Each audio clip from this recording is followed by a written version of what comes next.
You're here because you're wondering if the H. Moser & Company Streamliner Small Seconds Blue Enamel, the baby Streamliner, is worth a look. Well, you've come to the right place. Here's everything you need to know about it.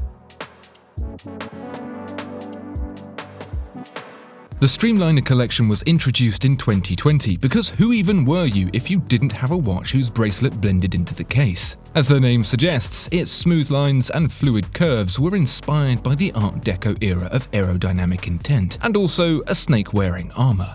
Unlike those beautiful Art Deco creations which were often functionally useless, the Streamliner has been a home to some incredible technical achievements such as the flyback chronograph, perpetual calendar, double hairspring tourbillon, and of course, a small disc jockeying panda. No collection is complete without one. The Streamliner Small Seconds Blue Enamel, which for the sake of your time and mine, I'm going to call Streamy Blue from now on, is the smallest and least complex in the Streamliner collection. But as you're about to see, it's anything but basic. We're already familiar with the Art Deco armadillo that is the Streamliner case, but for the Streamy Blue, it's been lightly reprofiled to make the smaller case wear bigger. Now, that sounds like exactly the opposite of what you'd want, but considering the larger 42.3mm size of the previous models was surprisingly subtly, giving the 39mm steel case of the Streamy Blue more presence makes it feel like exactly what the doctor ordered. It's all about the blend. How case blends into bracelet, how brushed steel blends into polished, how curves blend into lines. There are as many corners as a drag strip, and that gives the watch the same pleasing satisfaction as one of those hot stones they massage your back with. Take the bracelet for example. Link by link, it appears simple in photos, but in person you'll see that the curves meander across several planes like Doctor Strange, but for bracelets. That gives it a sheen and shimmer that does the opposite of what you'd expect it to. Never mind telling the time. If the watch has a cool optical illusion, that's plenty to keep you occupied during a boring work meeting. A thickness of just 10.9mm is achieved with the caliber HMC 500, a micro-rotor movement that takes advantage of the density of platinum to keep the watch wound. Usually sporty watches host movements that belong behind a solid caseback, but for the HMC 500, there's a whole lot worth ogling over. As well as the micro-rotor, there's a skeletonized portion that reveals the going train taking power to the mainspring where it's stored, all the way down to the escapement, even more to entertain during those dull Zoom calls. But where the party's at is on the front, which answers the question, what's it like to have thalassophobia on command, with a textured enamel fume dial in a deep aqua blue.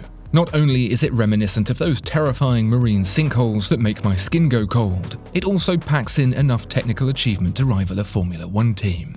I'm sure the textured fume enamel dial seemed like a great idea in the design meeting, but the reality is that it is frustratingly hard to make. Let's break down each part into what is about to sound very much like a cooking show. First, take a white gold plate, which will serve as your base. Then blast it until the surface is uneven, like freshly laid snow or tarmac. Then, if you have somehow made it through this part without ruining a very expensive piece of metal, add the enameling. Well, steady on there, because you can't just go ahead and add it all at once. The glass powder gets applied a little at a time, fired in an oven hotter than Hades over and over again until it's done, or until it breaks. And they do break in the oven, a lot. Every time the dial is fired, it has a very likely opportunity to crack. The survivors are few and far between and make up the watches you see before you today. But wait, there's a bonus super hard level here. This is the souffle of dial making, because not only is the Streamy Blue's dial enamel, but fume as well. Where traditional fume dials receive a feathered coating that blends from the inner lighter color to the outer darker one, with enamel, that gradient has to be achieved manually. So the glass powder is laid out from light to dark on the dial very painstakingly and then fired. Imagine going through all that just to see it crack on the last firing. Because of this incredibly laborious and stressful process, Moser offers complimentary counseling sessions for the teams making them. The end result, set with the Streamliner's distinct handset and matching oversized small seconds, is nothing short of mesmerizing. The translucency of the enamel provides depth, the gradient fume provides dimension, and the harrowing manufacturing process provides traumatic flashbacks for the craftspeople. This all sounds quite lovely, I'm sure, but if this art piece can only be worn in a humidity-controlled room with absolutely nothing said above a whisper, it's not all that useful.